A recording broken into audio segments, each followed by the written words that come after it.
Well, good morning, good evening, good afternoon, wherever you're joining us from around the world. Welcome back to Creation Conversations. And we have lost Sam, but he was here a moment ago, and Sam is back. And Oh, here he he's is. back. There we go. As if Little, on cue. but Well, indeed, there we go. Well, it's good to have most of the team here.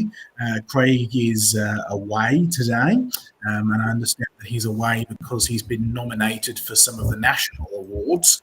You might remember he was awarded Best in Tasmania, I think, for his Seahorse World a little while back, but he's been nominated for the national awards. So him and his wife get a little bit of a holiday, a vacation.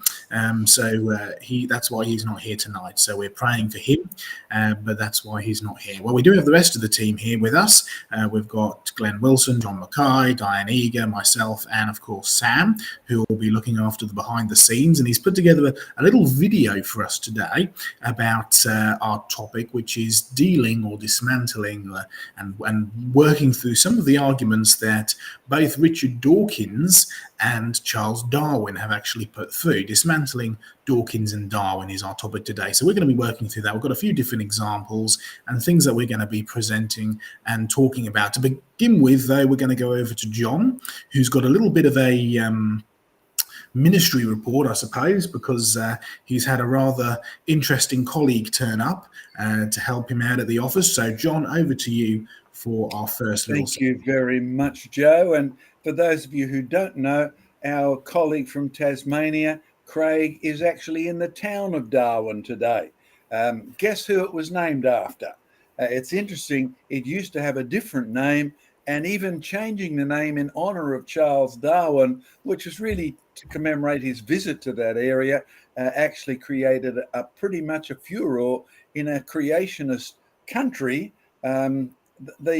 The authorities wanted to change the name to honor an evolutionist. And what's interesting, of course, is absolutely nothing in Darwin has evolved since that time. Oh, by the way, there have been a lot of Chinese people in Darwin. See the panel out of our new mural? We've been getting together all sorts of evidence about the people in Australia, the people around the world, and the history of the world as the Bible portrays it. You can see this is just one panel, and the top symbol, yes, because Chinese don't use letters like we do. They have almost pictographic, simplified pictures that have turned into a meaningful symbol which they paint. The top one is where they get their name from. So if you look at the history of China, around about 700 or 800 BC, a family that you and I would spell Qin actually began to rise in dominance until finally they ruled the top half of China, 200 plus BC, round about there. And they were known as the Qin group. But the pronunciation of that in Chinese is Qin. And the people from Qin are Chinese. So that's where the word comes from. So our mural that's going behind me is a part of a bigger mural on where did the Chinese fit into Bible history? Because you certainly don't read the word Chinese, or do you? Is it just spelt a different way? That's what this mural is all about. And in fact, I had lunch, changed that to a Sunday night meal last Sunday with an Asian businessman, and he wanted to know, where do we fit into the Bible? And we had a great discussion, including the fact that we can bring Asian businessmen along now, Asians of all sorts, Chinese in particular, and explain, hey, here's where you started, and here's your real history, and the Bible does have you in it. Or at the bottom, let me just get out of your view a bit. You see, the bottom symbol is one of the first things that I was ever introduced about the Chinese, because an old missionary who'd been booted out of China by the communists shared with me how they would share the gospel in China using their own symbology or their own letters or their own calligraphy. That symbol at the bottom is the word for boat. And now you'll see on the bottom right-hand side behind me is a mouth. Above that is a letter for eight, or a symbol for eight, and it's a big vessel with 8 mouths on it. And as he said to me, the only way you could have that as your original symbol for a boat would be if that's the first boat you knew of. Now, you and I, if you know what your Bible says, you don't remember reading any boats at all before Noah's boat.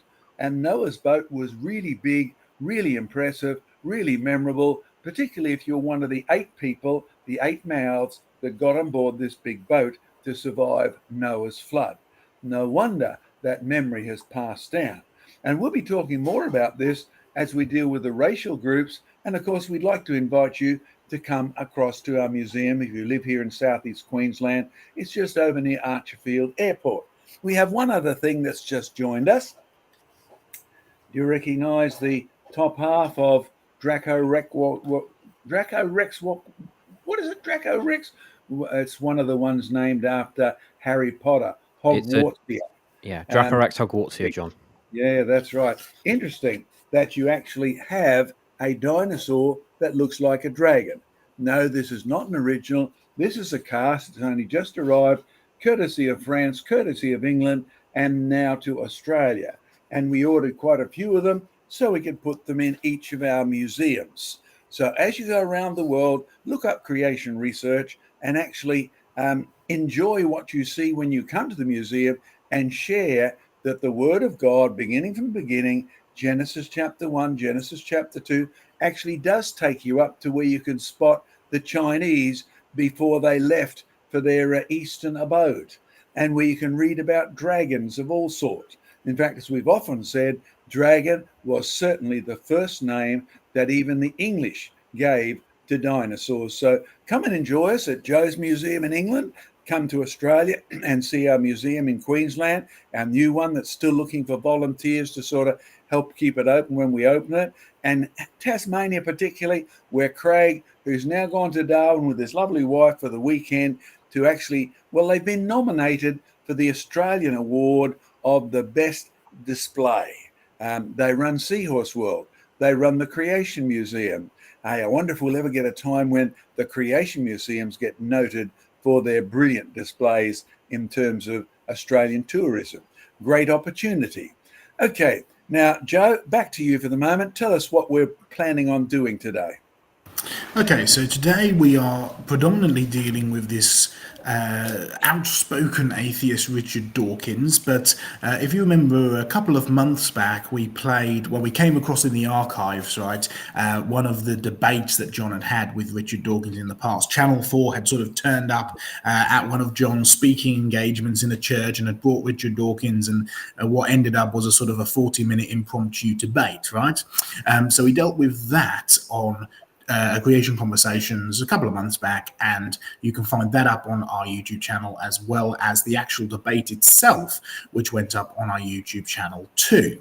Well, today we're sort of dealing with the same thing, right? Dawkins and some of his arguments, but rather than going through the debate like we did a couple of months ago, we're actually going to delve into some of his actual arguments, some of the things that he has said in some of the books and the things from the past, and delve down a little bit and have a look at whether his arguments actually hold any water. So to really kick things off, Sam has put together a little short 5-minute clip of some of those moments in the debate between Richard Dawkins and John Mackay. So we're going to start by watching that. John's going to comment a few bits on that, and then he's got a little presentation to begin in one of the arguments that Richard Dawkins makes. And we're going to go around. Both Diane has a good presentation about cabbages and some of Dawkins' claims. Glenn is going to deal with some of Darwin's claims, and I'll finish up with one of, Richard Dawkins basically calls God an idiot.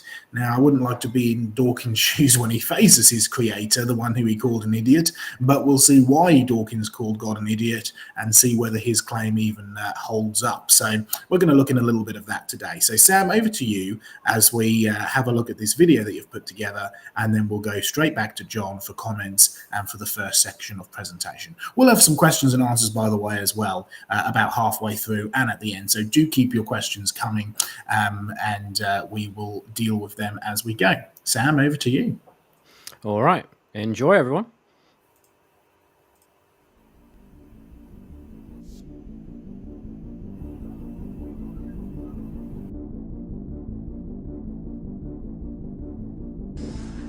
John Mackay. How do you do? How nice to meet you. I do very well, thank you. Good. Just be looking at your little pamphlet. Don't have time to read it. Now, how old are those fossils?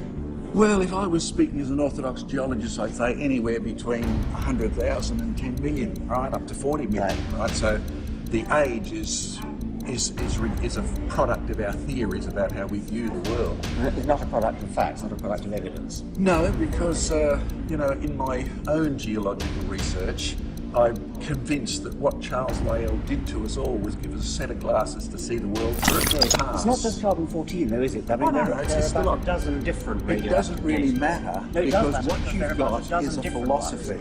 You have to assume that the present is the key to the past, because you weren't there and I wasn't there. Well, that's true. So whatever age you get, or I get, nevertheless, starts with faith. It's not just carbon-14, is it? I mean, there's potassium, argon, and they all give the same answer, don't they? No, they don't. Carbon-14 wouldn't give you any more than 7,000 but they overlap. They overlap. You don't have to be there, do you? I mean, there are all sorts of things where we weren't there, but the detective work, the evidence. Well, your chief starting point is either history or a faith position that whatever the world is doing now, it's always done. So it's done. If there were only one method of dating, then you might have a point. But since there are so many and they overlap, and you've got dendrochronology, you've got carbon-14, you've got potassium argon, you've got uranium, and they overlap. Why are you so desperate? I mean, it sounds as though you're really on a losing wicket, because I mean, we've got geology, we've got physics, we've got astronomy, we've got biology. Scientists and all these different disciplines converge upon an age of the Earth which is about 4.5 billion years.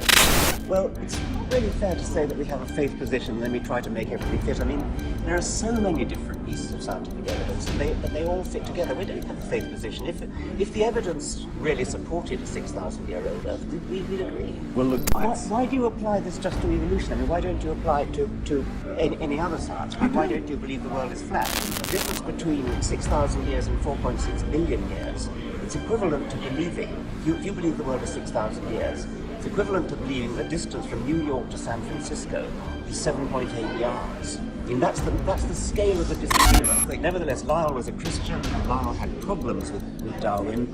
Lyell was actually quite reluctant to believe Darwin. Of course it is. I'm trying to work out whether you're for real, because I can't believe you're really sincere. I mean, I think I'm trying to work out where you're coming from. You can't seriously believe what you're saying you believe. So I'm wondering what your agenda is. Yeah, what about thorns? Are you one of those who believes that thorns didn't come into the world until after Adam fell?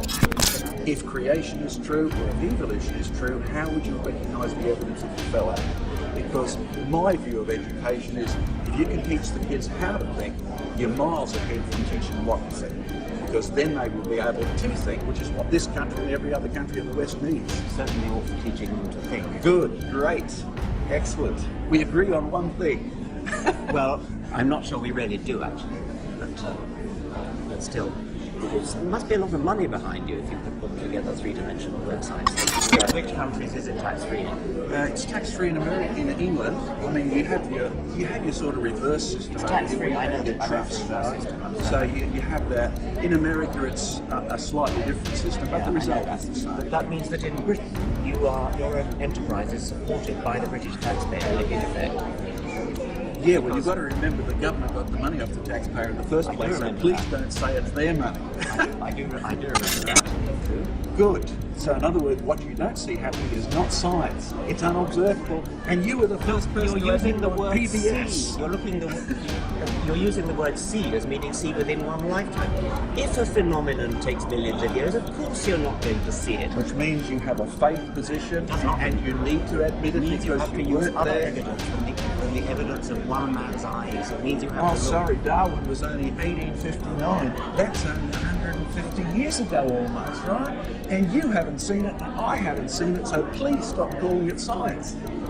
Teach it philosophy or More just history. seeing than just seeing with one man's eyes. You can see through geologist's eyes, you can see through instruments' eyes.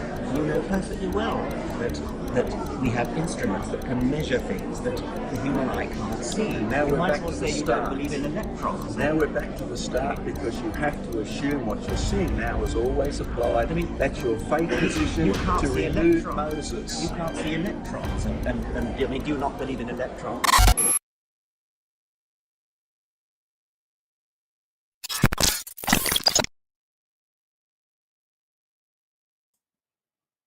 All right, over to you, John.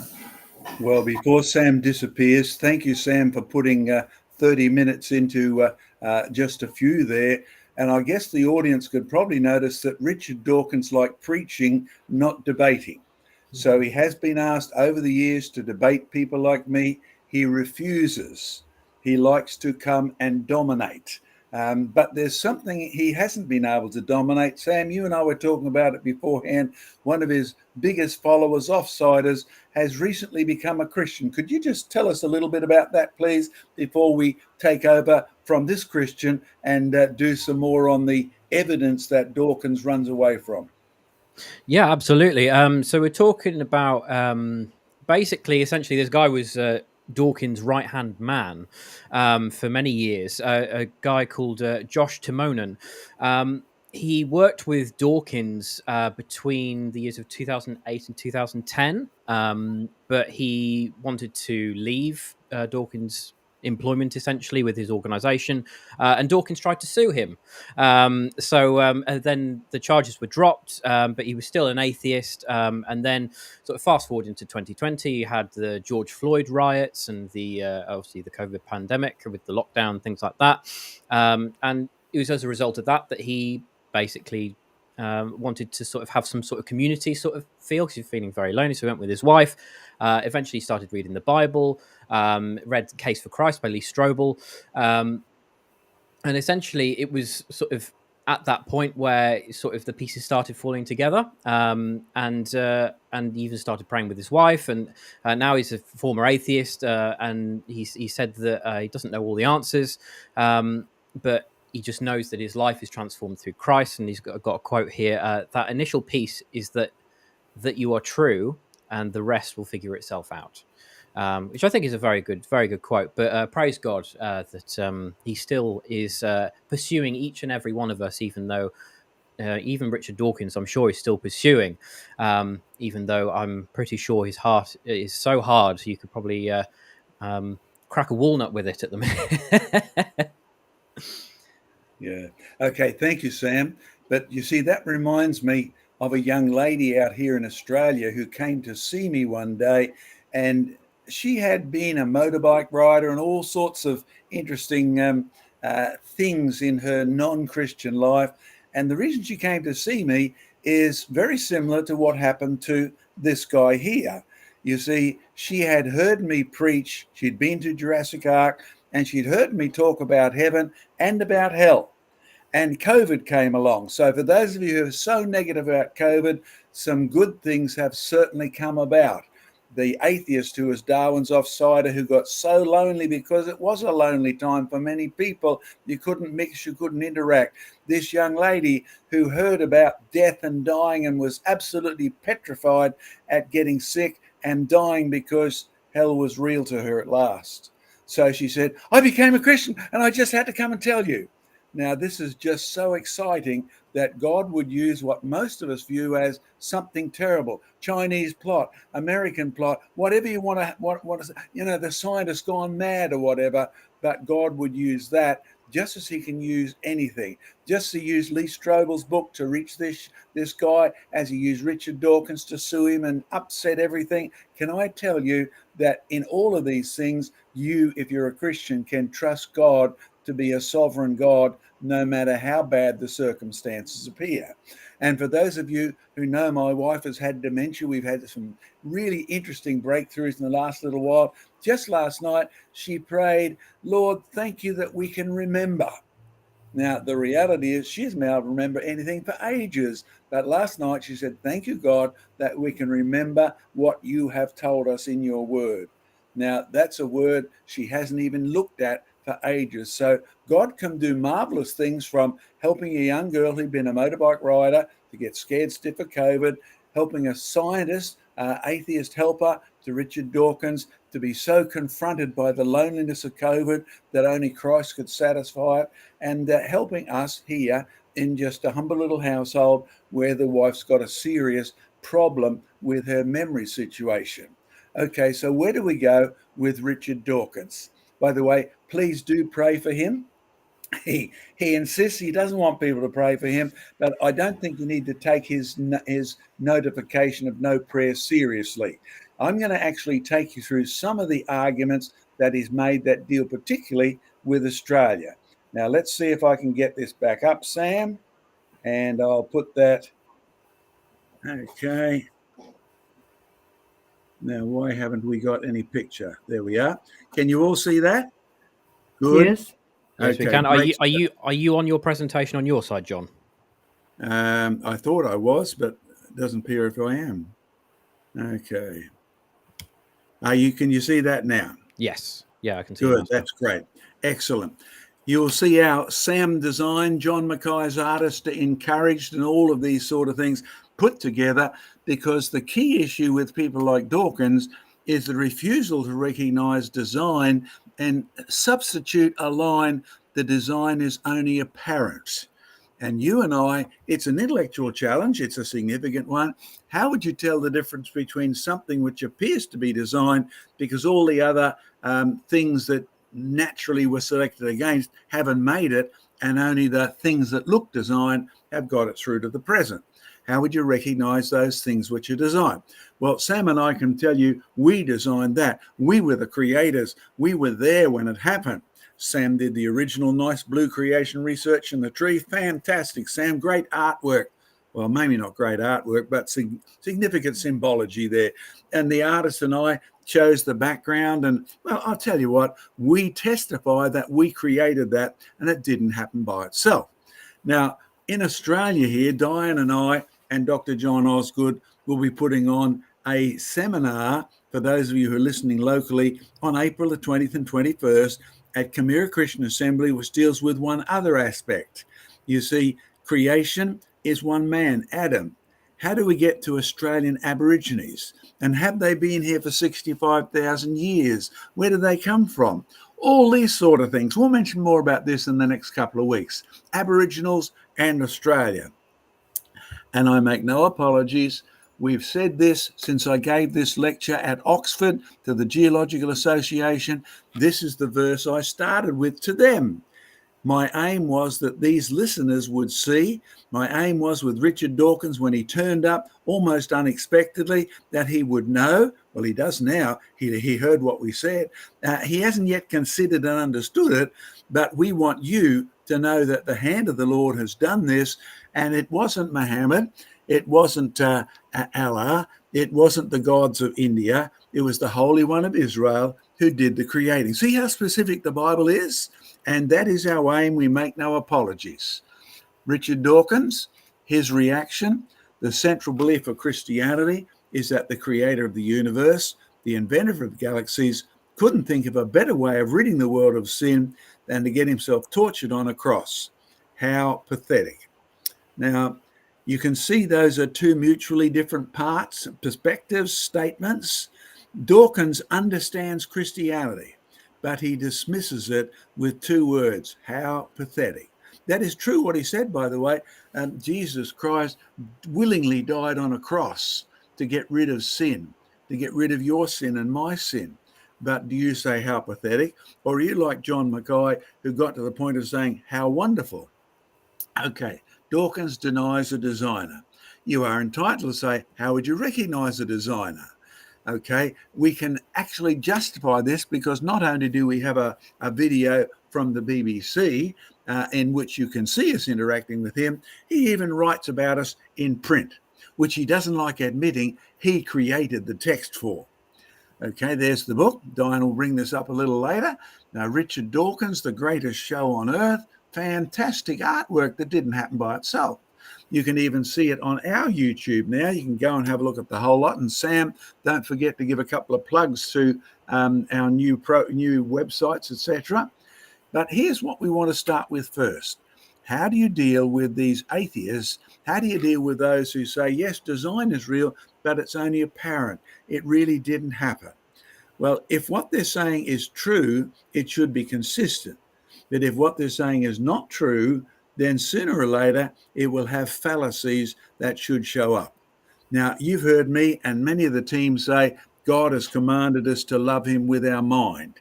We make no apologies. Christianity is a religion where you use your mind. You can't sit there, shut your eyes and go, All right, there's Dawkins. it's absolutely safe to say if you meet someone who claims not to believe in evolution, that person is ignorant, stupid, or insane. Well, I'm sorry, Joe, that's it. You may be doing your PhD on dinosaur blood molecules and all of that, but according to Dawkins, you're ignorant, stupid, or insane. Now, I have to be honest, in my interaction with Dr. Glenn, I haven't quite found him ignorant. I certainly don't think he's stupid. And, well, Sam, not even you qualify as insane. Neither does Professor James Tour, Rise University. You see, one of my colleagues is a real supporter of this guy because everything he does turns out to support creation. And yet, look at his background. 489 rather scientific publications, 36 patents, nanomachine research in medicine. He's in the 10 most cited chemists in the world. Now, this guy is not ignorant or insane. In fact, this guy is not suffering from a lack of knowledge. But look what he says. I will tell you, as a scientist and a synthetic chemist, if anybody should be able to understand evolution, it's me, because I make molecules. In other words, he takes little atoms, carbon, hydrogen, etc., and he's learned how to put them together. I understand how hard it is to make molecules. I say to my opponents, really, do you understand all of this? Where all of this came from and how it happens? Every time I've sat with people who insist, etc., they go, nope. Do you realize most of us who are watching have no idea how to put molecules together? Or you and I, we can blow them apart. That's easy. Set the house on fire, get some gelignite, all sorts of interest. We can blow things apart. There's one of our colleagues on quite a bit of our work with Ed in British Columbia. He's a synthetic chemist. What's interesting is, here's what he said. I make medicines at the molecular level, yet we are told complex cell molecules, e.g. ATP, evolve spontaneously without planning, control, conditions, or purpose. The evidence is far more consistent with the intelligent creator of the Bible than with an imagined process where complex information is generated from nothing, which is an impossibility. Now, you too can now get our videos online. You can stream them. Sam will tell you more about that as soon as I'm done. But there's an interview we did with him in Canada, a fascinating interview with a molecule man. Now, his conclusions about Dawkins stuff is really the same as mine. It's really the same as Professor Tour's. Dawkins is the one who doesn't know what he's talking about. You see, there's what Dawkins said. It's absolutely safe to say that if you meet someone who claims not to believe in evolution, that person is ignorant, like Dr. Diane Eager, stupid, like John Mackay, or insane, like Sam or Joe or Dr. Glenn, or even Craig, who's away this week in the town of Darwin, named after Charles Darwin because of his visit there. Actually, what Dawkins said is actually provably incorrect. The majority of people who believe in evolution are the ones who perhaps should be thinking of wearing ignorant, stupid, or insane. Why? Well, listen carefully and you'll find out. You see, the Bible is actually very dogmatic. The Apostle Paul, you might remember him. He was wandering along the road on the way to kill Christians. Yes, a murderer. And yet he's the one who God deliberately reached down, didn't arrange an appointment with Paul. He just turned up and shocked the living daylights out of him. And Paul becomes a Christian after meeting basically face to face with the living God, who is Christ. The invisible things of God, writes Paul, from the creation of the world are clearly seen, being understood by the things that are made, even his eternal power and Godhead, so that men are without excuse. No, this is not a revelation that struck him straight on the day he was walking along the road to Damascus. This is what he brings back after 3 years in the Jesus Christ Bible College. Yes, if you don't remember, Paul basically disappeared off the itinerary for 3 years, where he was taught face-to-face, one-on-one by Jesus Christ, the risen Savior. Simple point. There are many authorities that disagree with the Bible. Richard Dawkins, the guy who used to be Richard Dawkins' colleague in atheism, doesn't accept that the Bible's got problems now. In fact, he shares that he gets great joy from reading it and learning about Jesus Christ. No, he doesn't know everything about the 6 days, so don't ask him yet. He will, if he studies what God says, just as he's received Christ the Savior into his life. Christ's Spirit will teach him in all things. All right. Yes, I'm entitled to actually comment like this because not only have we written and corresponded with Attenborough, another atheist, we've also been face to face several times with Richard Dawkins, page 154 of The Greatest Show on Earth. And he says this, that iconic Australian animal, the koala. Greatest Show, page 369. Their pouch opens downwards instead of upwards, as in a kangaroo. Now, I live where koalas are. I know where kangaroos are down in my backyard. He said the koala with its pouch facing down is not a good idea in an animal that spends its time clinging to tree trunks. Provably, he said that. Grab a book, check yourself. But the funny thing is, I interact with koalas. Now, here's a koala doing something unusual over on one of our sandy islands off the coast. It went for a swim. Hey, look at that. It was enjoying the edge of the surf. In fact, if you're wondering what it was doing, it was having its annual delicing. Yes, many of the bugs that inhabit the wild animals don't do too well on koalas because their blood is so full of eucalyptus oil, but there's some wildies that actually make it even on the koala's fur, and it has to get rid of them. Yep, the tourists thought this was wonderful. By the way, I wouldn't recommend you try to pat them because if they're in a bad mood, they can certainly let you know with scratches and with nips and things like that. You see, I've got them in my backyard. Can you spot the koala? There he is up in the tree branch. Yep, I'll tell you what, when you get closer, these koalas are fascinating. They live up in the trees. How could you survive up in the trees if your pouch faced the wrong way? Dawkins raises a good issue. The question is it really the description of what's real? What's Dawkins worried about? They seem to be doing well in Australia. You can go to our theme parks, you can go to koala parks, you can go and actually get your photograph taken with them. Well, they seem to be pretty sleepy because they eat gum leaves all the time. Gum leaves are full of, well, you and I would call them toxins. The koalas do very well with them, but one result is they do sleep a lot, but their babies seem to live. They don't seem to, Australia's not full of koala bears falling out of the sky. You know, their standard name, drop bears. A downward pouch means they could not have been created. Now, if Dawkins ever becomes a Christian, he'll probably be a preacher in a fundamentalist Baptist church, I suspect, because he's so used to being dogmatic. Downward pouch means they could not have been created. I wonder if he's got his facts wrong. Let's just check here.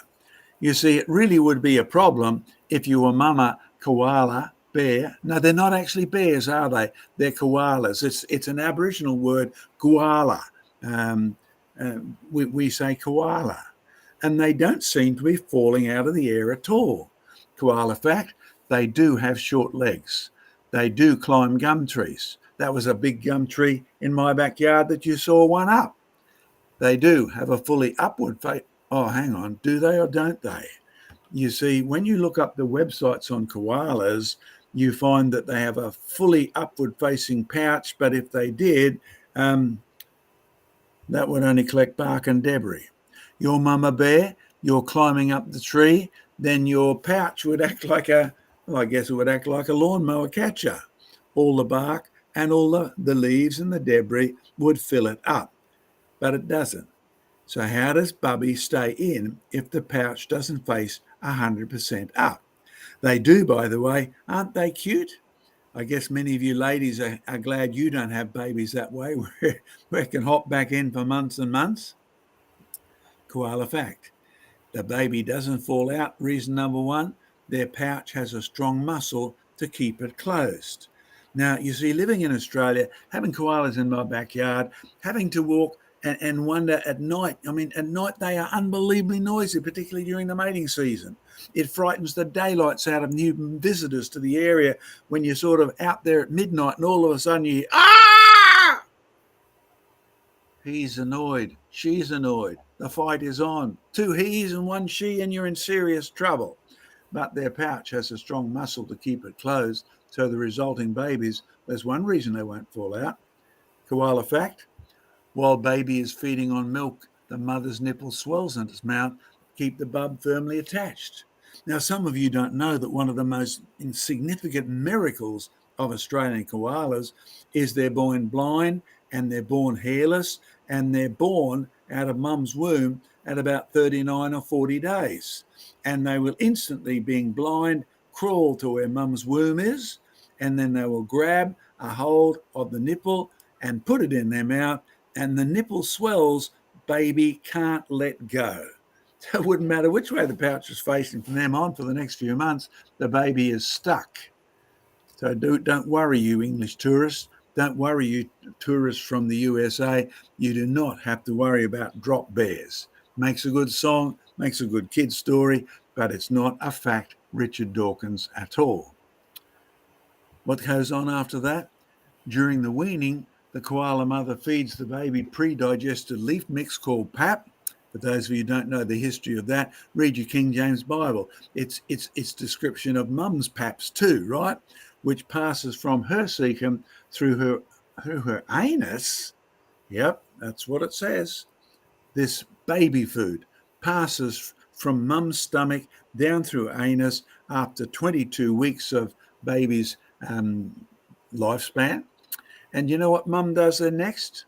Well, it's very interesting because baby pokes its head out and mum's flexible pouch means that she can bend down. He, the baby, can bend down. She, the baby, can bend down, leans out of the pouch, and they start to lick mum's anus. Aren't you glad, mums, that this isn't something you humans have to do? You only do it when you have probiotics. Yep, you heard me right. That's where we get them from. We get them from the good, successful bacteria that goes through, and there's a clue here. What the baby is doing is getting the needed probiotics. You see from SaveTheKoala.com, koala life cycle, the koala Joey leans out of the pouch opening on the center of its mother's abdomen to feed on the pap, stretching it open towards the source of the pap and therefore downwards or backwards. So a not so skilled, a very dogmatic evolutionist, anti-creationist reads this as the pouch opening downwards. No, the baby faces downwards. The baby can actually press the pouch out and face downwards and lick, lick, lick, and it's got all the probiotics that it needs. This is why koalas are sometimes said to have a backwards opening pouch, though this is not strictly true. You got it? That's the official life cycle, the official website. Now, in case you're wondering why the baby needs this special probiotics, there's a good reason. You see, gum leaves are really hard to digest. Humans out here, we don't go around eating gum leaves. Not at all. We might rip them open and get a very thin fibrous band that shows up underneath the hard exterior, and we'll use it to whistle with. Gum leaves make great whistles. Koalas don't use them to whistle. Koalas need to eat them, and they don't have much nutrition in. So of all the animals in Australia, the koalas have a marvellous set of probiotics that can digest the really tough gum leaves. There's our conclusion. Koalas should be grateful Dawkins didn't design them. Did you catch on to that? Yeah, that's so important. You notice that Dawkins has messed up. Yes, very popular with the bishops at Westminster, very popular with the professors, very popular with the TV channels, not so popular with the guys he's worked with at the moment, but he's messed up. Koalas should be grateful Dawkins didn't design them because he didn't have the whole big picture. Can I suggest, for more information, you go to our website and you will notice our maincreationresearch.net website has been upgraded. Go to search, insert Darwin, insert Dawkins, koala, or go to Q&A or fact file, and Diane can talk a bit more about that in a moment. But here's been our aim again, to show there are plenty of opinions and theories that disagree with the Bible, because the Bible is emphatic that God took all things into consideration when he got round to creating the one animal that would need an interesting pap version of how to get its probiotics into its baby. You see, that's what Dawkins believes, nature to nurture, and it doesn't fit reality at all. The real reality is, yes, if we're not careful, we're running out of koalas. Yes, if we're not careful, we're running out of kangaroos. Yes, if we're not careful, we're running out of all sorts of interesting animals. If we don't care for the creation which God put into our care. The history of the world is that one. God made the world very good. That's what shows up in a koala's digestive system. God made separate kinds. That's why when you find a koala jaw in the middle of Australia, which has been done, they only live down the east coast. But if you find them in the middle of Australia, you know that there used to be great forests right across Australia. Now there isn't. No, koalas don't live in the deep forest. They don't live in the jungles. They live in the open grasslands with gum trees. But there used to be an awful lot more of that across Australia. But the world has gone from good to bad to worse. Yep, climate change is real, but it didn't come about because of our gasoline or anything like that. It's happened from the beginning when Adam sinned, even worse after Noah's flood, even more after the ice mentioned in the book of Genesis. And you'll find from then till now, things have not evolved upwards. They've gone the other way. Again, a reminder, we're going to go back to questions now. Can I encourage you to actually go to our system where we are? All right. You want to bring me back to screen, please, Sam? All right. Thank you very much for that, John. I'm going to make a suggestion. I know we have a little meeting before the Creation Conversations goes live and we decide which order we're going to do things, but I'm going to try and shake the boat a little bit because it looks like I'll need to disappear in about 20 to 30 minutes. So my suggestion is that we go ahead with my little section, which follows on quite nicely from what John just talked about, dealing with some of Dawkins's, well, there's no other way of saying it, false statements. So we're going to deal with one more thing and then we'll have a break for questions. I should be able to hang around for a few questions and then we'll carry on with Diane and Glenn's program. So let me just get up my screen here because I'm sort of going to follow on, if you like, from John's section that he's just done. Hopefully you can see that. This was a presentation, by the way, that we just did a couple of weeks ago. Of course, it was part of a whole program, right? But we're going to look at one particular aspect. Or a reminder of the issue we're dealing with here is the issue of design. And how would you recognize a design and how would you be able to distinguish that from something that purely has the appearance of design? That's where John started. Okay, what is an evolution? An evolution is anything that can happen by itself. There are only natural processes involved and no outside intelligence is required. Well, how did we get to this conclusion? Quite simply by defining what a creation is. And now it wasn't us who defined the creation in this way. It was actually one of the main atheistic evolutionists that John debated, Dr. Carlos, a few years back, and he made this statement: a creation is anything that cannot happen by itself. Now, we're not quite sure why he made that statement in a debate because we agree with it and we've been using it ever since. But if you want the definition of a design, you can start with this. The end result has properties that do not come from the materials that it's actually made of, right? We can actually define a design very easily and we can recognize one even easier. A car has got properties, a vehicle has got properties that does not come from the materials that it's made of. And nobody would deny that a car is designed. If you make up a code, whether that be an English language or the ... that Samuel Morse invented, right? The code has got properties, i.e. it carries information that do not come from the original materials, the ... and the ... dashes. It's pretty easy to recognize. And the one thing you know about a creation is that outside intelligence is always required. And a creation always proves that someone who was not part of it, someone who was greater than it, made it do what it doesn't do all by itself. So our little section we're going to do is really following on from John's program, The Eyes Have It. Enter Richard Dawkins. Richard Dawkins denies a designer. We've already dealt with that. You can watch his debate with John as they sort of, hash this out just before John goes live at a lecture. And you can see the one thing that he states over and over again is, number one, he denies that he has a bias. Number two, he denies a designer. And this was another claim that he'd made in his book, The Greatest Show on Earth. John mentioned this earlier. And his claim was that mankind's eyes, are so badly designed, they must have evolved by random processes. In fact, one of the arguments he makes for eyes being a bad design is the fact that we need glasses today. Now, there's no doubt about it. You can see Richard Dawkins wearing glasses. John Mackay occasionally has to wear glasses. I'm much younger than both of these men, and I can barely see without my glasses. So there's no doubt about it. The eyes that I have today are not as good as they could be. But I wonder if that's to do more with the fact that we've been living in a sin-cursed world for the last 6,000 years as to the original design of the eye being bad. But let's look at what Dawkins actually says. This is what he says. The retina, he claims, is back to front. He says that the eye's photocells are pointing backwards away from the scene being looked at. The wires connecting the photocells to the brain run all over the surface of the retina, so light has to pass through a carpet of masked wires before they hit the photocells. Well, there's lots of words there, probably doesn't mean much to many people, so let's actually break it down for you.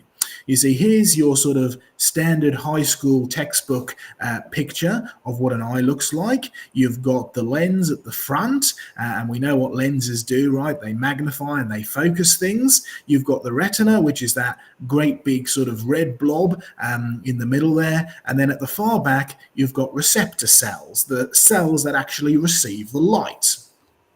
Now, here's a more sort of complicated diagram. You see you've got the blue things at the back. They're the photoreceptors. They're what actually, receive the light, right?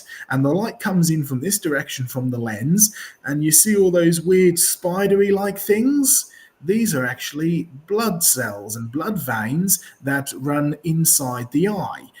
That's what makes it all that red, right? So you've got all this massive blood veins and little tiny capillaries that look after the eye and keep it healthy. And then in the middle, you've got this yellow stuff, this weird yellowy spidery stuff. These are called Mueller cells. Now, we're going to come back to the Mueller cells in just a little while. Now, the point that Richard Dawkins is making is that in order for the light to be received by the receptor cells, it's got to pass through all of that mass of red spidery things and yellow stuff, and that's a lot of stuff for the light to pass through. And he claims that this is the design of a complete idiot. It's not just a bad design, he says, it's the design of a complete idiot. Now, we are creation research here, right? We do encourage people to do research. We do encourage people to actually study. And that's a biblical concept, by the way. The Bible says to study to show yourself approved. It says to test everything and only hold fast to what is good. And if only Richard Dawkins had done a little bit of research, a little bit of testing, he would have not made such a silly mistake as to call God a complete idiot, which is effectively what he's done here. What are we dealing with? Well, let's talk about this inverted retina. You see, Richard Dawkins is viewing the eye like an old-fashioned camera. Now, the interesting thing about this is that a camera is a design, and even Richard Dawkins wouldn't deny that.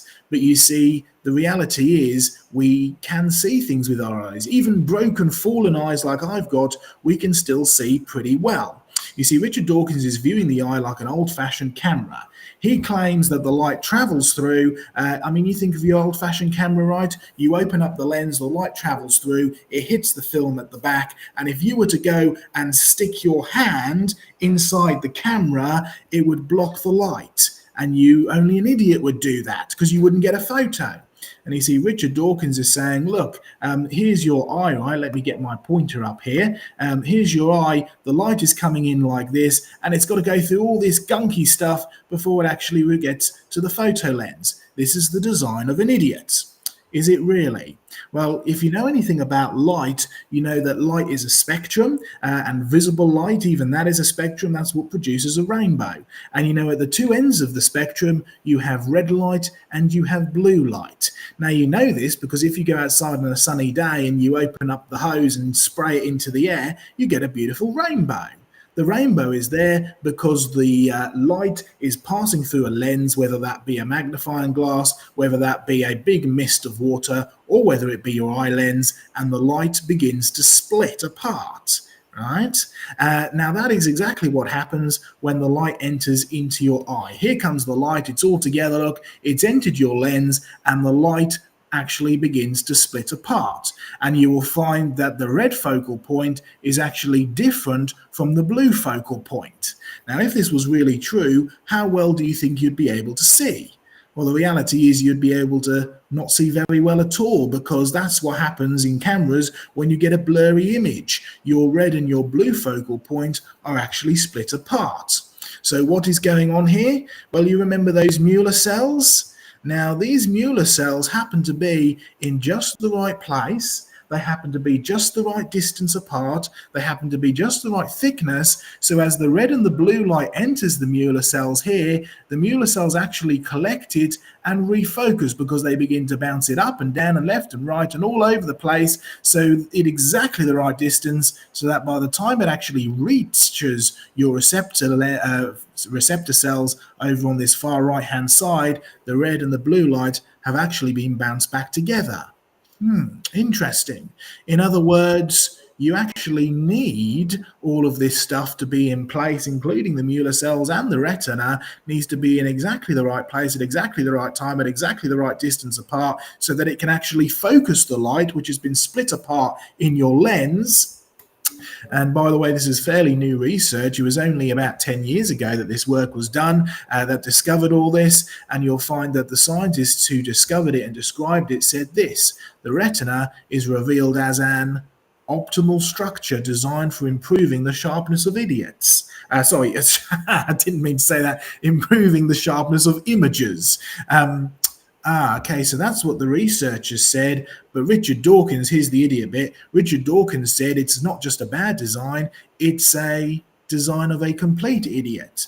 Well, you can actually choose which one you believe, Richard Dawkins or the researchers who say that it's brilliant, but who is the real idiot in this scenario? Because you actually find that if you had put it the other way around, as Richard Dawkins was proposing, you would go blind within minutes. Because just like well, you know what happens to photos if you expose them to light for too long, they begin to break down. And the reality is your receptor cells do the same thing. So you actually need to have the receptor cells right next to a constant supply of blood so that they can continually be supplied and refreshed. If you switch it the other way around, you would go blind within minutes. So now who's the real idiot, Richard? Because the reality is your design would fail before you've even got to the first hurdle. The retina is in fact described medically as being a brilliant design for sure. Now you can see the evidence of this design all throughout the world, including, and we'll very briefly comment on trilobite eyes. Oh, by the way, these trilobites are in John Mackay's collection. We have similar ones in the UK, and we would love to be able to turn this research into a book, by the way, actually being able to determine what a design is. But you can see these trilobites, these little bug-like creatures, they have some pretty spectacular eyes. You can see their eyes are there in the center. They're compound eyes. Their eyes have multiple lenses. They're related to these little roly-poly bugs, or wood lice as we call them in the United Kingdom. They're in the arthropod family, and you'll notice that, well, if you go and poke and prod them, they tend to get rolled up. Now, this rolling up is an action, by the way. So when we find these trilobites rolled up, you know that they've been buried real quick. They've actually been buried while they're alive. Now, here is your trilobite eye, and you can start to see some of the detail of the lenses. These are some photos that we took, by the way. In fact, when Diane visited the UK just a year back, we actually got these under a microscope and took some really brilliant photos. Look at how clear that is. You see all the individual lenses? Well, we've been able to do some snazzy stuff with some special microscopes, and not only can you actually see the lenses, you can break them right down and end up with a cross-section. There it is there. It's a cross-section of a trilobite eye. Remarkable preservation, by the way, but it does lead to a rather interesting discovery. You see, this is part of a trilobite compound eye. You've got the front lens at the front, you've got the back lens at the back, and then you've got a strange piece of calcite in the middle. It's actually a bendy piece of calcite. And you've got the bowl at the back, and that calcite is there for one very important point. You see, look what happens if you don't have that piece of calcite. The light comes in from the left-hand side. It enters into the lens, and have a look at what happens. All the light begins to join together at different points on the focal plane. Now, would the trilobite ever have gotten a clear picture if these lenses stayed like this? No, it wouldn't. Look at this end. It looks almost like a rocket ship. All the light is being joined at different places. You see, if you have that bendy piece of calcite in the middle, that mineral in the middle, look what happens now. All of a sudden, it's actually correcting the field of light. Now the focal plane is in the center, and all of the light joins at the same point. So this correcting lens, this oriented calcite, curly-whirly thing in the middle, is actually very important. But you do have to ask the question, well, what is calcite? Calcite's a mineral. We collect minerals in creation research. John and I are both geologists. We love the minerals. But you can actually see the importance of this mineral with the correcting lens. The trilobite sees clearly. Without it, it won't see barely at all. Well, what is calcite and what can it do? Well, calcite is the main component of things like stalactites. It makes these beautiful structures. You see the way that it drips down, and we've talked about calcite a lot with stalactites. Calcite can make these beautiful crystals. But you know the one thing that calcite always does? It always has straight edges. No matter how big or how little the crystals are, whether they're a huge crystal like this or a tiny little crystal in a stalactite, they are all have straight edges. What calcite cannot do is make a bendy lens. You see, the bendy lens cannot come about naturally. Calcite simply doesn't do that. So remember what our definition of a design was earlier? A design, or something has been designed, if it has properties that do not come from the materials that it's made of. Here we have a bendy lens made out of calcite. Calcite does not have the properties for bendy lenses inherently inside it, so you can come to one very simple conclusion.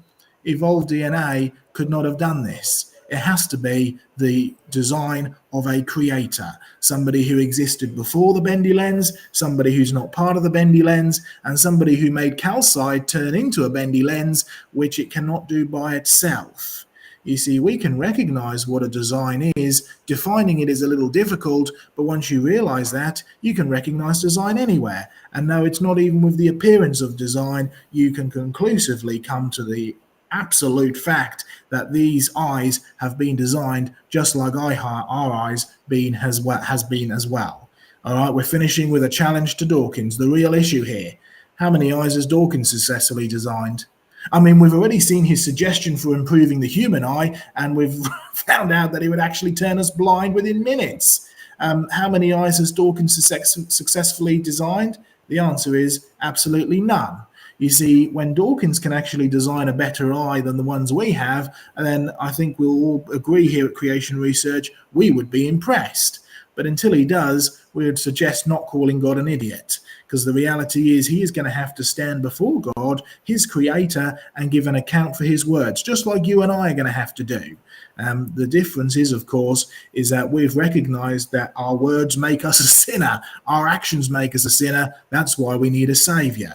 That savior is Jesus Christ. So rather than calling Jesus Christ the creator an idiot, we've fallen down on our knees and begged him for forgiveness. And he's promised us that when we do that, he will forgive our sins. Anyone who calls on the name of the Lord shall be saved. So yes, we will continue preaching the gospel, and we will continue calling on Richard Dawkins to not only to repent, but also to put his trust in Jesus Christ, because that is ultimately the ministry that we do and the reason why we do it. Well, we're going to make a finish there. I'm going to come out of this if I can. There we go.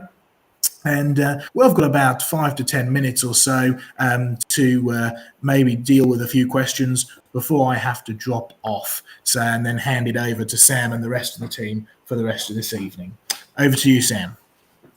All right. Well, let's do some thank yous to start off with. So we've got to give a thank you, first of all, to Douglas Boffey for 2 British Buckaroos. Baby Lemon looking up to our lemon character standing in a superhero position. Okay. Well, the camera's sort of cut me off, but it's sort of. I'll do that then. A superhero. It doesn't appear we have had any other further super chats. I don't think. Not as far as I can Let see. us down. You let us down, folks. Oh, where's Doki when you need him? Right. Okay. So let's bring up some questions. So the question comes in here from little old me. Question: have you seen the route of Cyclone Tracy? How it made a beeline for the city? I'm assuming the city of Darwin, destroyed it and disappeared. Does anyone on the panel think the event was divine justice for the sin there? I do think it was for sin. Yeah. Can I just comment on that sin bit? Then you can take over, Glenn. Yes. One of the things the disciples had to learn the hard way was that they may be able to say the wall fell down, but they aren't able to say the wall fell down on those people because they were sinners. And in fact, that's the one bit of the judgment of natural events that you and I have to be careful for making, because it turns around on our neck, because why didn't it fall on us? Because we too are sinners. So when you look at natural events, yes, we can trace Cyclone Tracy. I was alive at the time. I can actually draw up the maps and all of those things. But as Jesus said, when it's happening, you don't know where the wind comes from. You don't know where it goes to, right? And you certainly don't know why. If we knew why, we could get better weather forecasting. But at the moment, we have a scenario in Australia where many of the farmers are threatening to sue the Weather Bureau because they got it so wrong this year with predictions of massive drought in what's turned out to be a very wet year, that they sold off all their cattle and they're going bankrupt. So blame the Weather Bureau, blame climate change, blame a wrong theory of weather, blame the attribution of motive to weather, just as this question blames motive to God when we do not know. You could suggest the possibility. There's no doubt about it. If you go through your records, or any of us who've been to Darwin, it is the world's drinkiest city. You can't outdrink Darwin, right? You want to see drunks? Go to Darwin on a Saturday night or any other night of the week. It's got an awful lot of problems because of that. As to whether that's because the name was changed, who knows? Whether that's to do with the evolutionary concept of the name, you and I need to be careful in our judgment. But there's one thing you need to be careful to do: pray for the people in Darwin. Pray for Craig as he's up there today, because God is greater than cyclones. God is greater than actually the town itself, and they need Jesus. They don't need a better military to evacuate them. Glenn? I was just going to say, God created in 6 little days, and each day he said it was good. And at the end of the creation week, he said it was very good. But it's man's fault. We messed it up. Man sinned. And because of that, the whole earth, the whole universe is under the corruption of sin. And so, yes, cyclones, earthquakes, they're a result of sin. We wouldn't have had those before sin entered into the world. I agree with John, though. We are all sinners and we are all deserving of death. And the Bible says he sends the rain on the good and on the bad. And so I saw the same thing here in the Southeast when Katrina came through New Orleans and just really destroyed New Orleans, then went up the Mississippi coast. Well, it was destroying homes of Christians and churches just as well as non-Christians. So to say that was caused by, the sin, it is caused by sin. Our universe has gone from good to bad to worse. But that specific one on that specific location at that specific time, no, we're all deserving. So I guess my take is no. You can't say, well, that cyclone hit Darwin because of their sin. We're all sinners. We're all deserving of that cyclone. That's my take, John. Good stuff. All right, let's have one more question before I drop off, Sam. All right. Let's do a question. We've got some super thanks come in. I must apologise in public in front of witnesses. I missed Doki's original donation right at the start of the stream, or even before that, possibly, because I had to reload in because I was having some camera issues. So, Doki, I do apologise. Thank you for your donation, whatever it was, and I will do a thumbs up for that one. But we've got to give thanks here for Neil, who sent him 10 British buckaroos. God bless you, Neil. Thank you so much. And Doki following in with 5 US buckaroos. Sheba Dog saying, good job, while raising his thumb. Oh, there we go. Thumbs up. There we go. It all worked out well then. And George sent in this question. How does a seed know to grow its root system downwards and its trunk upwards? Heck, how did the first seed evolve? I'll throw in something that came from my observations of seeds in space. Some of us are old enough to remember when they sent out monkeys and they sent out dogs and they sent out plants to see the effect on these things. And they discovered that in space, beans don't do well. Beans would send out their roots in any direction. Yet on Earth, when I ran my first bean experiments, being a keen young bean grower, you observe that if you put bean in a sort of a test tube with a bit of cotton wool and water, the roots will grow down and the plants will grow up towards the sunshine. But the same experiments in space produce a willy-nilly any direction. So it's very evident that plants are not attuned to growing in space. Therefore, you could say they didn't evolve there. They are certainly attuned to growing on Earth, but the same question arises. How do they know which part is to grow down? How do they know which part is to grow up? It's an inbuilt plan, and there is no denying it. The plant is built with receptors to detect gravity and to detect sunshine. So when people say, but A plus B can get C in any order, no, it can't.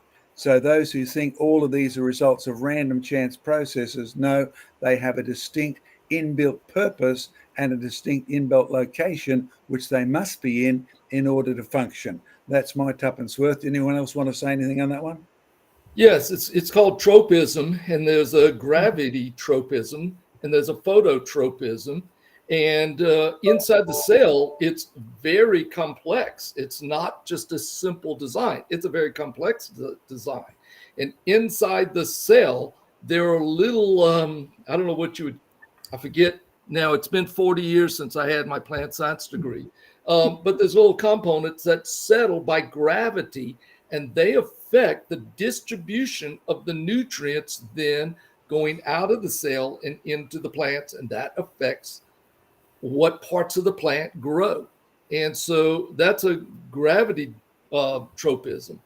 And so the roots act in the opposite direction. So they are also working off of this gravity tropism, but they know to grow down, plants grow up. And you see this on plants that, will be bent by a storm, and then they'll figure it out. They grow back up by phototropism. So yeah, well designed. It's a design. You can't have a simple cell that is that complex.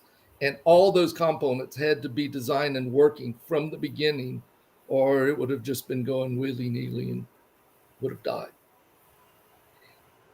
All right, Joe, sounds like we're bidding farewell to you now. We are bidding farewell to me. Thank you, folks, and sorry that I've had to disappear, but I will not be here next week. Next week, I will be on a plane flying back to the UK. So I will see you the week after that, which will be in Easter time. So we'll have some kind of Easter special then. But I'm sorry, Joe. It's not acceptable. You need to hack the plane's communication system to join. I'm sorry. It's going to have to happen. I'm not sure they'll appreciate that either. But anyway, God bless, folks. We will see you later. Sam and John, over to you for Glenn and Diane to finish things off. So goodbye, folks. Now, do not press end stream. No, don't do that, because I will have a blind panic trying to get everything back on and running. Catch you later, folks. Bye-bye. See you, mate. Yes, that's a throwback to a classic Creation Conversations blunder from, I think it was last year. I think Joe was very, very tired, and he had to leave early, and then he pressed the end stream button instead of just closing his browser. So I had to scramble for about 5-10 minutes trying to get everyone back on. So right, I believe, are we going to Diane next? I think Yes. we are indeed. Diane, it's over to you. Yes, we've been talking about this book by Richard Dawkins, and you can see here the subtitle for it is The Evidence for Evolution. So Dawkins insists that the reason he doesn't believe in God or a designer is because there's this great wall of evidence, and he's hiding behind this great wall of evidence, or he thinks it's so great that there couldn't be any evidence that God is there. But let's have a look at another couple of examples from that book. As you can see, it's quite a big, thick book. You'd think, well, there must be mountains of evidence. Actually, if you read through it, there's not. A lot of this book is pouring scorn on creationists, and he does specifically pour scorn on us, on John Mackay, and on creation research in general. So that is why we feel that we can honestly criticize this book, because Dawkins has criticized us through that book. So let's have a look if we can get my slides up. Thanks.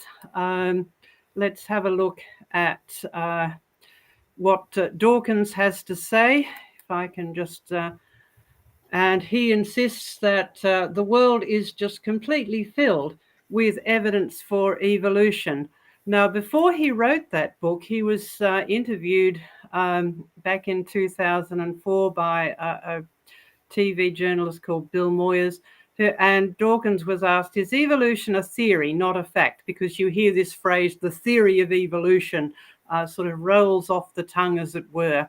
And Dawkins made this rather interesting reply: evolution has been observed. It's just that it hasn't been observed while it's happening. Now, I don't know, I didn't hear this, so I don't know the intonation of that. But when I read that comment, I thought, my goodness me, it just hasn't been observed while it's happening. Isn't that rather a contradiction? Well, later on, Richard wrote this book, and so-called Evidence for Evolution. So he must believe that there's plenty of evidence there, even if it hasn't been observed. But within that book, he makes this comment: evolution is a fact. And that's a recurring theme throughout that whole book. And Richard Dawkins goes on to say, the evidence for evolution is at least as strong as the evidence for the Holocaust, even allowing for eyewitnesses to the Holocaust.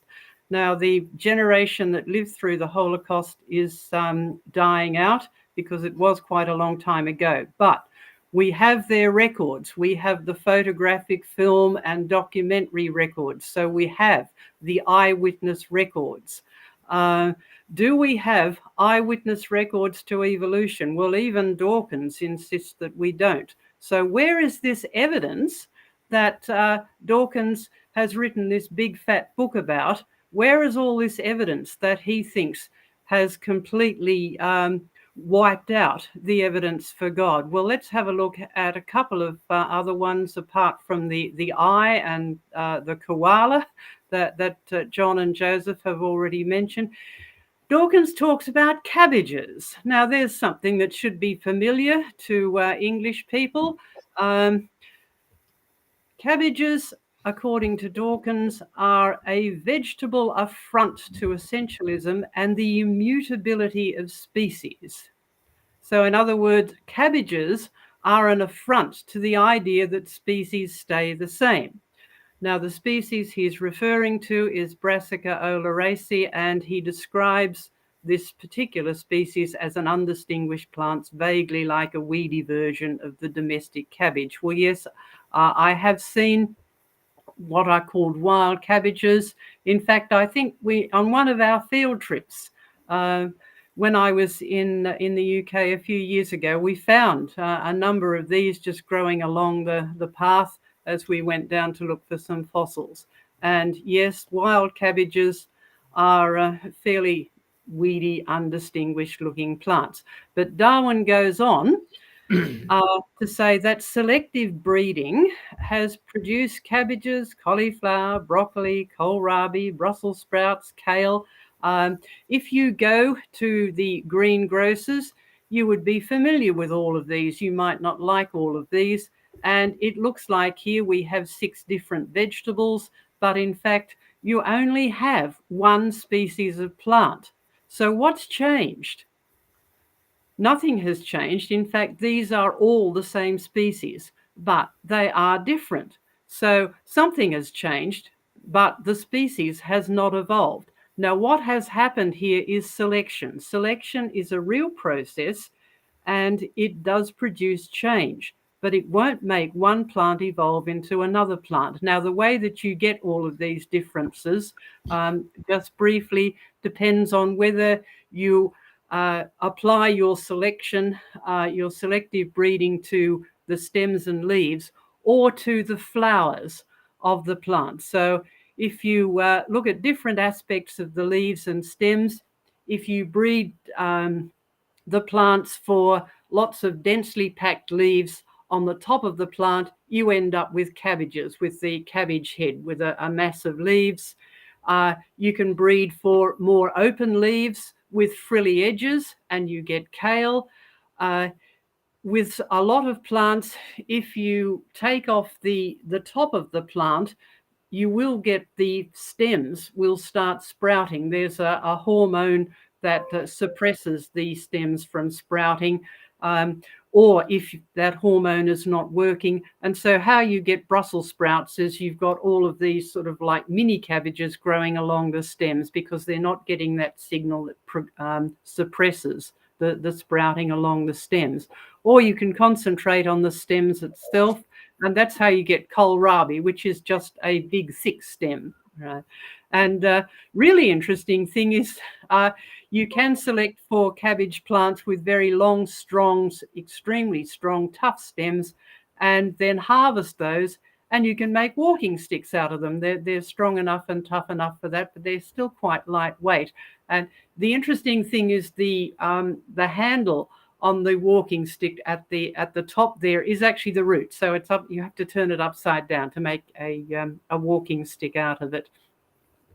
To get the cauliflower and broccoli, that's actually selection applied to the flowers. So cauliflowers literally are flowers. You select for very, very tightly packed flowers. In broccoli, you're selecting for immature flowers. So it's actually some impaired flower development. But if you have clusters of these together, you still end up with something that is quite attractive and very nutritious. Now, these are not flowers, but they are cabbages. These are ornamental cabbages. They're quite pretty, and you can plant them in gardens in amongst flowers, or I've even seen them in flower arrangements where you have a vase of flowers, including these. And because the cabbage plant can produce a red pigment, these can be quite pretty, particularly if you select for the frilly edges. So we do have selection. And we've said many times in all of our programs, selection is a real process. Natural selection and artificial selection are real processes, but they will not produce evolution. So don't be afraid to, if you read a scientific report about something being naturally selected, that's fine. That happens, but it's not evolution. And that's where Darwin and Dawkins and many other people have bluffed the general population by equating those things. Selection will produce genuine change, but none of these plants have evolved. They are still that original species. Dawkins' real problem is not evidence or lack of evidence. The evidence is there. He is misinterpreting it because he has a problem with God. He wants to make theological statements rather than scientific statements. And so he comes out with all of this scornful language that you read through, calling the eye idiotic, making silly statements about koalas and making silly statements about giraffes as well. In his book, he describes a nerve in the giraffe's neck as being disgraceful. Now, what he's referring to is a nerve called the vagus nerve. Now, that word vagus means wandering, and it's a good name for that nerve. We have a vagus nerve. All mammals have a vagus nerve. It comes out of the base of the skull, goes down the neck, and then branches off into the thorax and the abdomen. But one branch of it turns round and goes back up the neck. And Dawkins thinks that that is a disgrace. And so he said, if you think this is the product of design, the recurrent laryngeal nerve, that is the branch that comes off the vagus nerve, is a disgrace. So Dawkins is here applying his scornful language about God and about what he sees in the real world. Now, in fact, this nerve also supplies the esophagus, that's the tube for your food that you swallow, and the trachea, that's the windpipe, as well as the larynx, and that's where it gets that branch gets its name, recurrent laryngeal nerve. It turns up to the neck, goes up alongside the trachea and the esophagus until it gets to the larynx, which is the voice box, and so hence recurrent laryngeal nerve, goes down and comes back up again. Now, this does seem like a very odd thing, but the point is it works. And as Joseph said, if Dawkins could design a better giraffe, well, we'll be impressed. Now, we're not saying that just to scoff at Dawkins. If something looks really odd, the proper scientific approach is to do some more research. There are lots of things in the world that we don't understand.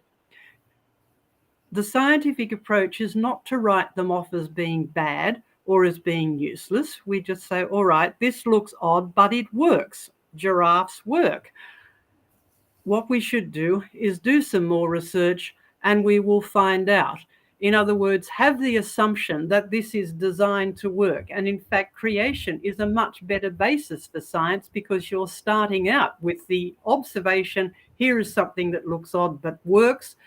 Therefore, a designer would be a much better explanation. So let's see if we can find out what the designer has put into it rather than thinking, well, it's just a whole lot of chance random accidents. So creation is actually a very good basis for science. What is Dawkins' real problem when he comes out with all of this scornful language? Well, we get a clue. If you lived in London in 2008 and 2009, you might have seen this campaign that was on the sides of buses.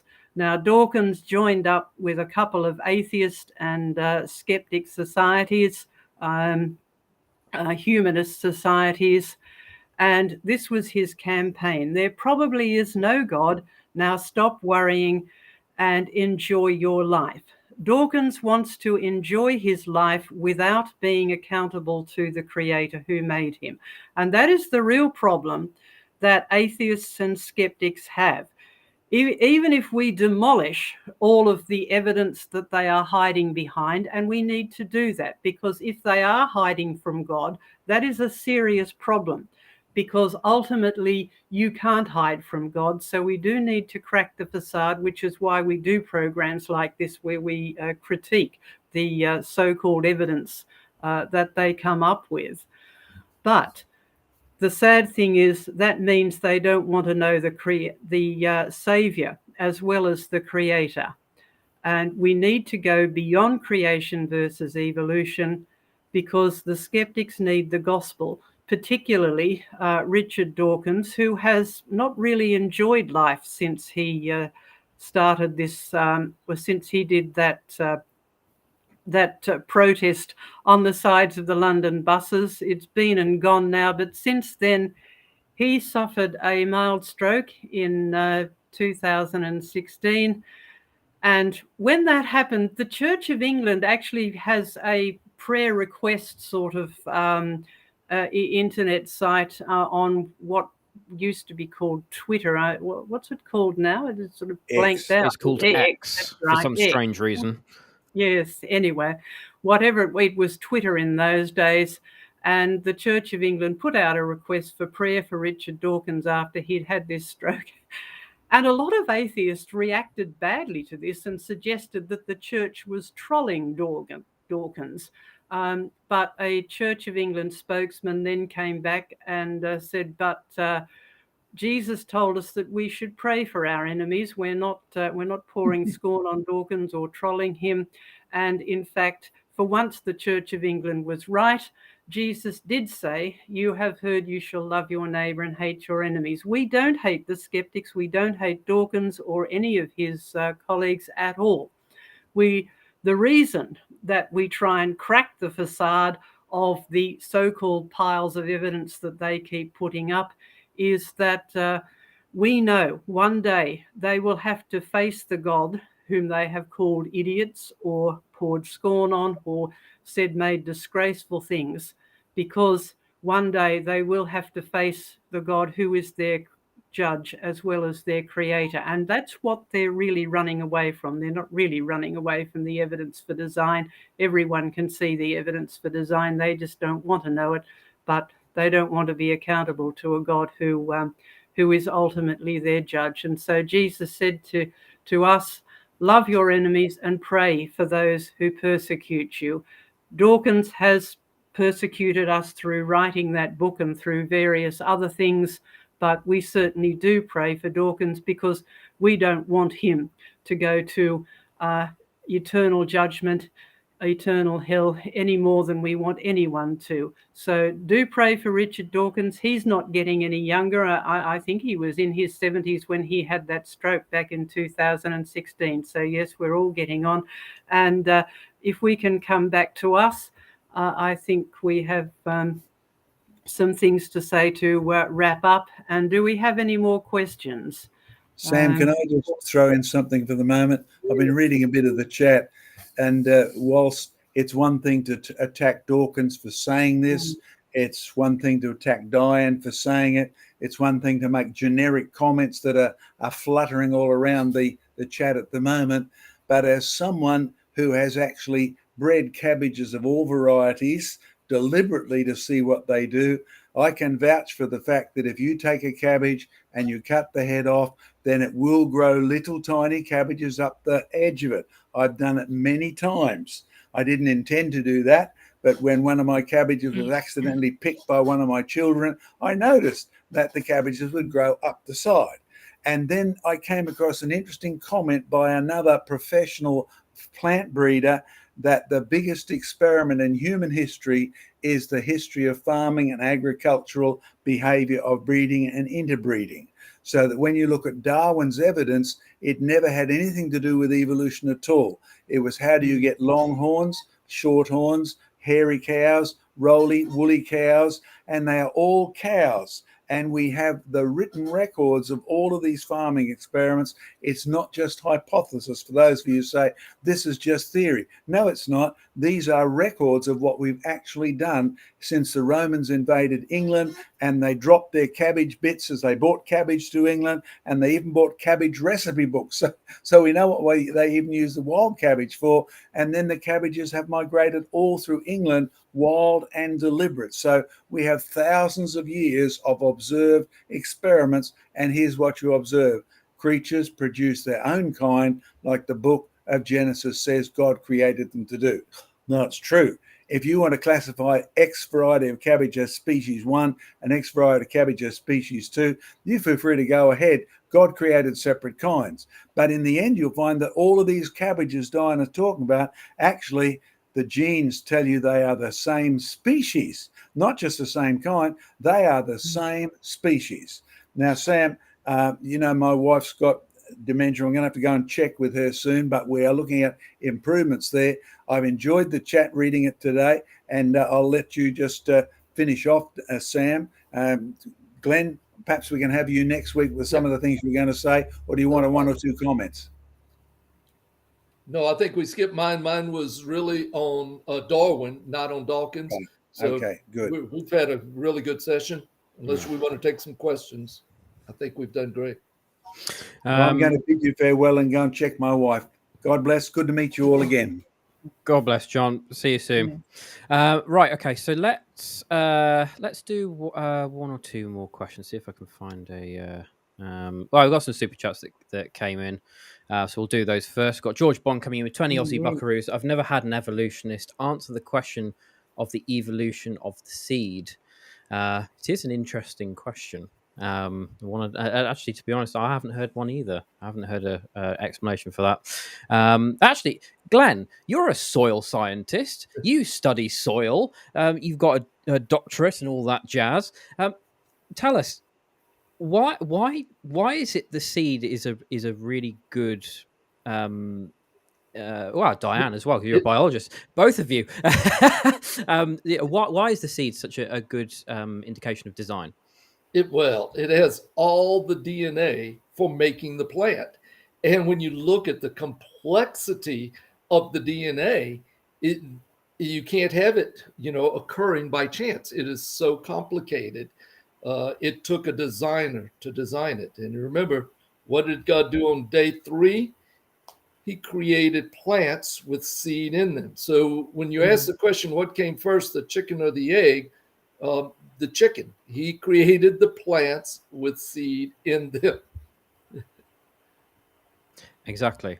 And also as well, there's obviously the famous sort of rebuttal from more sort of theistic evolutionists who have qualms with the days of Genesis and things like that, where they say, plants were made on day 3 and then he made the sun and things like that, and that's all out of order and things like that. What do we typically say to those people who have that sort of argument there? Well, what they need is light, and light was actually made on the first day. The sun and the moon are going to be the sources of light when God finishes the putting the system together.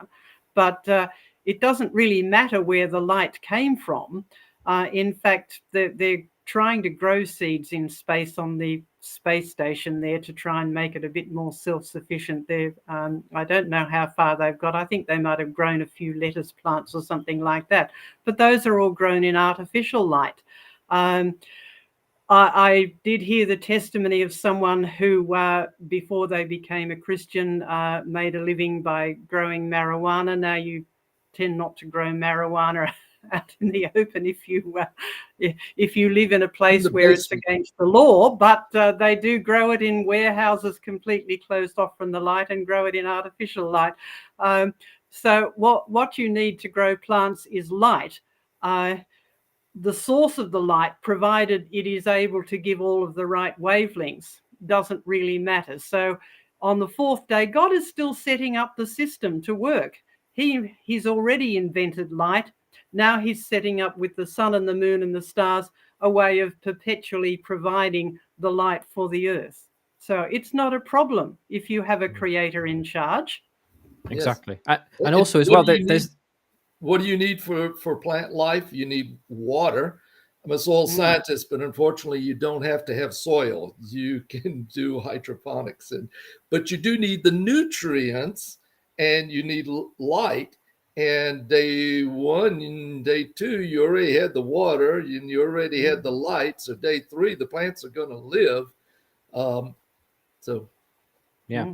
And also, if you have a problem with that not being a sun, well, you're going to have a problem with the new heaven and new earth, because there's going to be light and there's not going to be a sun. Thank God's got the capabilities to figure this out. Exactly. And also as well, it isn't an issue full stop if you take Genesis literally, because plants won't die overnight for the lack of sunlight. And especially because God made the plants fully formed to create the Garden of Eden. These will be plants that already have the reserves needed to carry them through a 24-hour period in order to survive. It's basically it's a non-argument. The theistic evolutionist has the issue, not someone who believes the Bible is true from the very first verse, like we do. And that's my 2 cents on it. I have a friend, a colleague, soil scientist, and he grows his garden in his basement with no windows.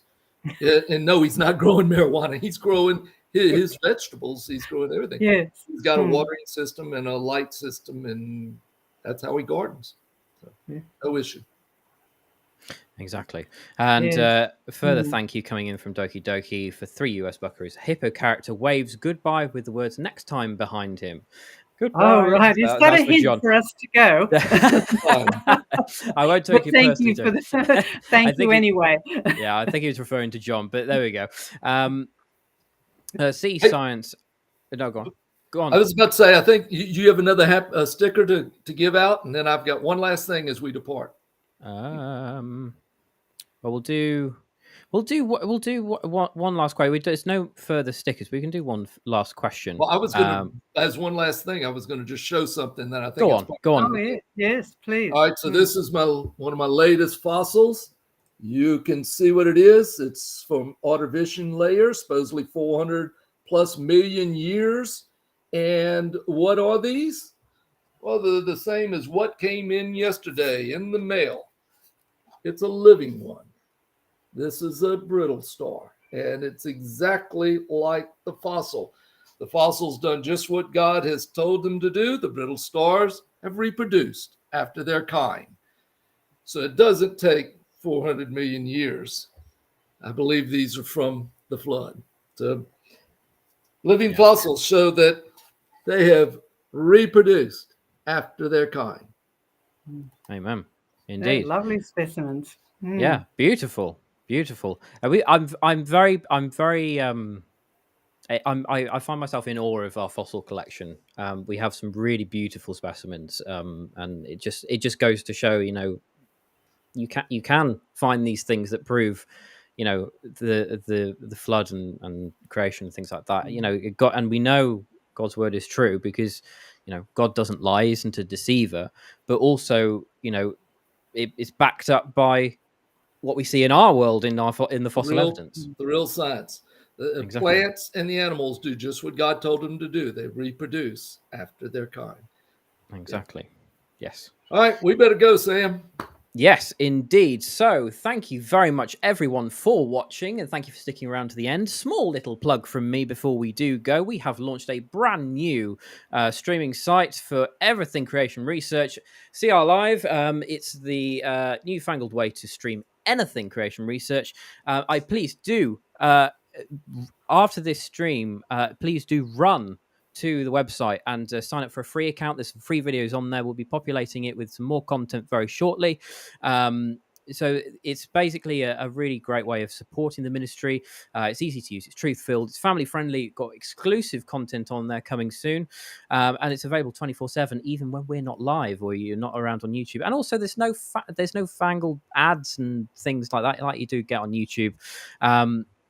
So pricing for the premium tier starts at $9.99 US and $90 US for a yearly subscription. And it's now live, so you can go to www.creationresearch.live and please do check it out. It's really important that we get as many people involved as possible. If just simply 150 people sign up to the premium tier, we've paid our costs for the service for the entire year. And we'll have money then coming in to help reinvest into the platform and to help support creation research. And it's a really great way of you give something, you get something. That's a really great way of doing it. And also as well, please do make sure you sign up to our newsletters. They are free and they're filled with all fancy, lovely bits of fangled information about creation research, articles that Diane writes about science finds and fossils and bits and pieces that come up in the news. So go to linkedin.bio/creation research, or you can scan that QR code with your fancy smartphone camera. If you've got a smartphone, it'll take you right there. You can sign up directly. It gives you all the links to our sites and our museums and everything in between. And please do subscribe. And if you haven't already, that is free. It doesn't cost you a single penny to do so. And also, I think it's really important to reinforce we don't spam anyone with emails, do we, guys? No, we don't. No, we don't. It's all good. It's all good stuff, and it's on a regular basis, but it's not like every 5 seconds. It's sort of like we get a newsletter out. I think it's every month. I think. Yes. Yeah. And so it's a really great way to keep involved with creation research. Please do go to www.creationresearch.live. Sign up for a free account. It's watch some videos, see if you like it, and if you do want to support creation research, then please. What's Douglas asked? What's that in real money, Sam? So obviously Douglas is in the UK, so that is £7.99 British pounds per month, and I believe it's £79 a year in British pounds. So if you, and I think in Aussie dollars, that's 14 Aussie dollars a month, and around about $114 a year. You get a discount. You get around about 20-25% discount if you take out a year. Just works out cheaper that way. But if you want to do monthly, that's a really great way of constantly supporting creation research. And you get stuff out of it. It's really great stuff. There's a lot of love been poured into that. A lot of hard work. A lot of well, there was a few sort of semi-sleepless nights on my side when we were trying to get it live, uploading all the content ready for the launch. But anyway, thank you so much, everyone, for watching. It's been an absolute pleasure. Please do make sure you tune in next week, where we're dealing with layers, liars, and liars. We're dealing with rock layers and things like that. That's a bit of a mouthful. I'm going to have to talk to whoever comes up with these titles. Goodness me. But yeah, please do subscribe if you haven't. Go to creationresearch.live. And thank you very much for watching. And we'll see you next time. Bye-bye. See you. Goodbye.